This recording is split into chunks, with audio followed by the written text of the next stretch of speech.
Crimson Mask, Crimson Mask, Crimson Mask.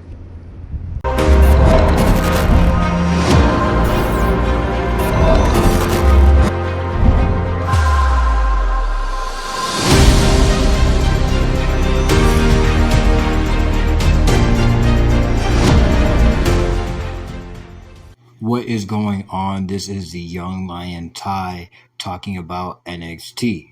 We open up the show with free agent Baron Corbin. He comes down to the ring.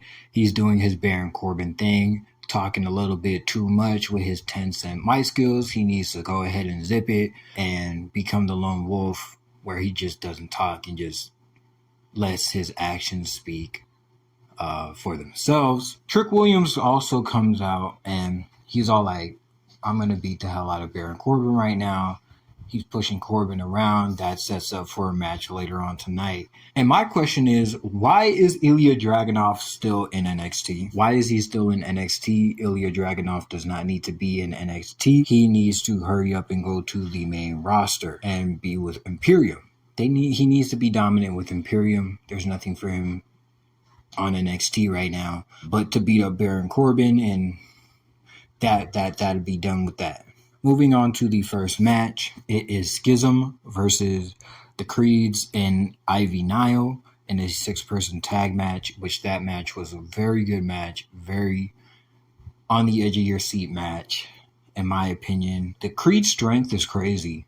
I just want to emphasize on that. The Creed strength is out of this world. The way they were just passing Jagger Eaton off and the suplex holds was just crazy. It's just crazy. Ivy Nile also did really well in that match. But the one person who stood out to me the most was Ava. Ava being a heel was fantastic. She is doing a great job healing it up with Schism.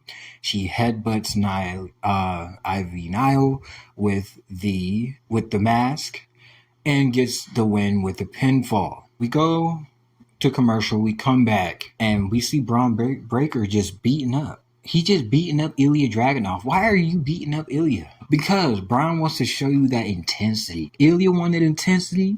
Braun got the intensity for you, Ilya. I'd go to the main roster if I was you, because I wouldn't want to be facing Braun Breaker the way he is right now. Then we cut off to a segment where we see Stacks visit Tony in jail. And they conversate about who might have set Tony up.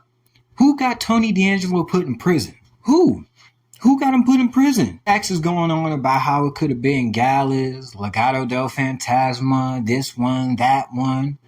And Tony's all like, well, don't be running yourself ragged now, Stacks. The main suspects are Gallus. So you can't go do it on 3-on-1. Now that's stupid. Don't be a dummy. Don't do a 3-on-1. You're the underboss and you'll figure it out. So my question is, who is going to help Stacks take care of Gallus? Who's going to help him take care of Gallus? We cut off to another little silly, goofy segment with Von Wagner and Robert Stone. Now, Von Wagner doesn't want to do therapy. Von Wagner thinks it's stupid. I don't blame him. Therapy is not for everybody. But after he saw who his new little therapist was going to be, Von Wagner was going to be all like, yes, sir, I'm going to do therapy. So Von Wagner is going to therapy now. Now, moving on to match number 2, and a woman I'm very excited to see because I've watched her wrestle in Japan for Stardom. You guys know her as Blair Davenport. I formerly know her as B. Priestley, the top effing gaijin. Now, you guys better keep an eye on this woman. Because Blair will be a major player in the women's division. Mark my words. If you have seen her work in Japan, former red belt champion, former white belt champion, former Goddess of Stardom champion with the former AEW Women's Champion, Jamie Hayter. There's some knowledge for you if you didn't know that. But Blair hit Danny Palmer with the Falcon Arrow, which I wish she just would have used her old finisher, the Queen's Landing, But she hit her with the Falcon Arrow, got the W. Blair's going to be on top. Mark my words. Why is Dana Brooke in NXT? Let's talk about that. Why is Dana Brooke in NXT? She is not a free agent. Nobody said she was a free agent. She didn't say she was a free agent. She just decided to show up on NXT. WWE, what is the point of having a draft if you're not going to stick to it? It's either you just merge everybody into one big roster or you have them separate. Come on, choose one. Not going to say too much on that. But if she's going to be in NXT, I hope she gets a character change. Fix her character, give her a character change, make her look good, make her look strong, because, to be honest with you, Dana Brooke is not too much to talk about. Moving on to, my opinion, going to be one of the greatest NXT Women's Champions in recent history, Tiffany Stratton. Love Tiffany Stratton. She's a good talker. She has the charisma. She also has the athleticism. And I'm excited for her to have a long title reign. Talked about how no one's going to step to her. Doesn't matter who comes from roster. That she has made the NXT Women's Championship the most wanted title in all of WWE. And I agree with her. And I agree with her. Everybody wants that title. They have in the Battle Royal. Everybody wants the title. Everybody wants the title. Now, moving on to match number 3. Baron Corbin versus Trick Williams. Corbin and Trick were having a good match. It was a good match. Baron Corbin, was taking advantage during the whole match. Trick Williams came out with a couple of little moves. I was like, ooh, I didn't know the man could wrestle. But he can. Trick Williams got a little bit of a wrestling background inside of him there. But Baron Corbin took advantage of the leg. Trick Williams was trying to hit a little bit of a version of the Trouble in Paradise. Couldn't get it. His knee gave out. Baron Corbin put him in the End of Days. Baron Corbin picks up the win. After the match, Baron Corbin was walking up the stage. He's talking about how he's going to come to Friday Night SmackDown, qualify for the Money in the Bank, come back to NXT, and beat Ilya Dragunov up. So if you're going to tune in to SmackDown, make sure you do, because that's going to be a big story. Now we cut off to another segment with Nathan Frazier and his news thingy that he does. Nathan Frazier was talking about how Noam Dar's new little friends are kind of weird, kind of goofy, kind of crazy. But the big thing is that Nathan wants that Heritage Cup. He challenged Noam Dar for that Heritage Cup next week, so make sure you stay tuned for that. Mustafa Ali is on NXT. We saw him last week, and he's here to stay. And I'm all for it, because I love me some Mustafa Ali. But he wants gold. This is Mustafa's time. He wants gold. And who else to challenge? And who else to give him a challenge? None other than my boy, the NXT North American Champion. Now that is going to be a good match. Wesley and Mustafa having a match for the North American Championship, I'm all for it. I am all for it.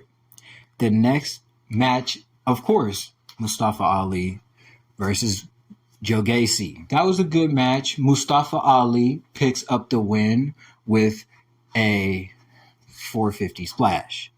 Good match. After the match, I'm not sure what their tag team name is, but the other guys from Schism came out. I'm just going to call them the Grizzled Young Veterans. The Grizzled Young Veterans come out, and they coming in to save Joe Gacy. But guess who comes out to save the day? Guess who comes out? Wesley and Tyler Bate dressed up like Peter Griffin.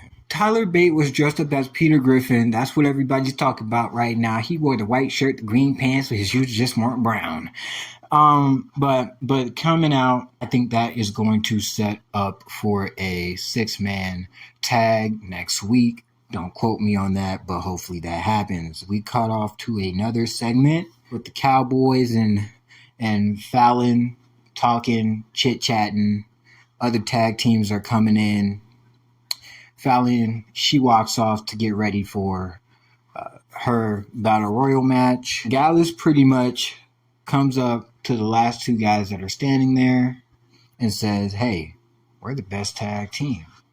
here in NXT. That's why we're the tag team champions. You guys don't even stand a chance. You guys don't even stand a chance. So they'll be facing off against Gallus next week. Match number 5, Thorpe versus Kemp. Nothing really to talk about too much about this, but Damon Kemp's foot was on the rope. Eddie Thorpe got the win, or whatever his name is, Thorpe. I'm just calling him that. His foot was on the rope, so they're going to probably run that back next week too. Noam Dar is accepting the challenge of Nathan Frazier. So, and we got a name for the new team. The new team is called The Metaphor. Already hated, wanted to be gone, moving on. Match number 6, a match that did not need to happen. Kato versus Scripps. Kato lost for some reason, but then he beat up Axiom and Scripps after the match. Now we move on to the main event, the Battle Royal, which was a good Battle Royal. I enjoyed it, and I am so glad that Tia Hall won. So Tia Hall got the W, and now she will be moving on to face. She'll be facing Tiffany Stratton for the NXT Women's Championship. After all that, we see Braun Breaker, and he's talking about, I'm coming for Seth, and I want that World Heavyweight Championship. So that is going to be a fantastic and exciting match down the line. I can't wait for Monday Night Raw. And that's was your NXT review. NXT was an alright show this week. Hopefully next week they step it up. But good show overall.